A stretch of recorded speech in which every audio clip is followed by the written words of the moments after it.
জিনিসপত্রের দামের উপরে তেমন প্রভাব করবে না, কারণ আমি বলি অত্যাবশ্যক জিনিসপত্র আমরা সব এসে জিরো করে দিয়েছি। আপনি ছাড়টা দেখবেন কি দিয়েছে আমরা, অত সেটার দিকে আপনি নজর দেন। কারণ ইনফ্লেশনের মেইন আমাদের ওয়েটটা ইন্ডিকেটারসগুলো হলো চাল ডাল এইগুলো আপনারা জানেন। আমরা যে সমস্ত জিনিসের দাম বাড়িয়েছি ওগুলোর ভেরি ইনসিগনিফিক্যান্ট পার্ট অফ আমাদের ইনফ্লেশনের বাজেটে। এটা এক নাম্বার। দ্বিতীয়ত বাংলাদেশ আর রেস্টুরেন্টের দাম বাড়িয়েছি 3 তারকার উপরে যে রেস্টুরেন্টগুলো, কেউ যদি আপনার একটা ফিক্সড এমন টাকা খেতে সেটা 10 টাকা যোগ হবে, আমার এটা কোনো মনোবেদনার কারণ হওয়া উচিত না। এই সমস্ত আর্গুমেন্ট ঠিক এগুলো এসে টেকে না।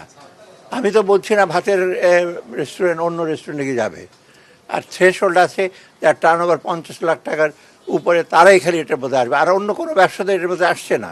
অত এইটা আপনার বুঝতে আর কি, এই তো ঘোড়াদৌড়টা এসে করে দেওয়া হয়েছে জিরো।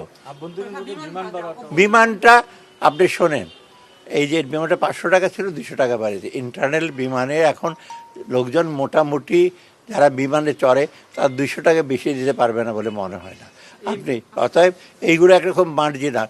আর পৃথিবীর কোনো দেশেই কিন্তু এখন দেখবেন, নেপাল ধরেন, ভুটান, এত লো ট্যাক্স কোথাও নাই সব জিনিসের উপরে।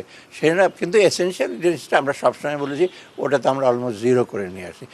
দুধ বলে জিরো, একটা প্রপোজাল ছিল। হ্যাঁ,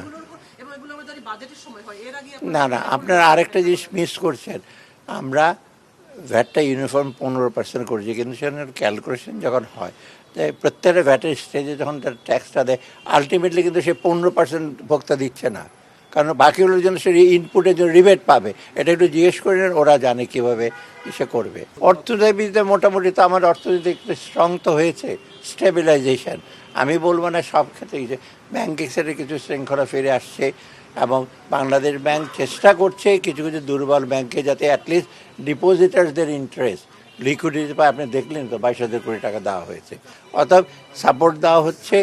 আর বাকি অন্য জিনিসগুলো যে আপনার এই যে খাদ্যদ্রব্যের ব্যাপারে আমরা ট্যাক্স কমাতে মোটামুটি কিন্তু সহনীয় হয়ে আসছে, স্বস্তি পাচ্ছে জনগণ। আপনার দেখেন স্বস্তি না পাওয়ার তো কোনো কথা না।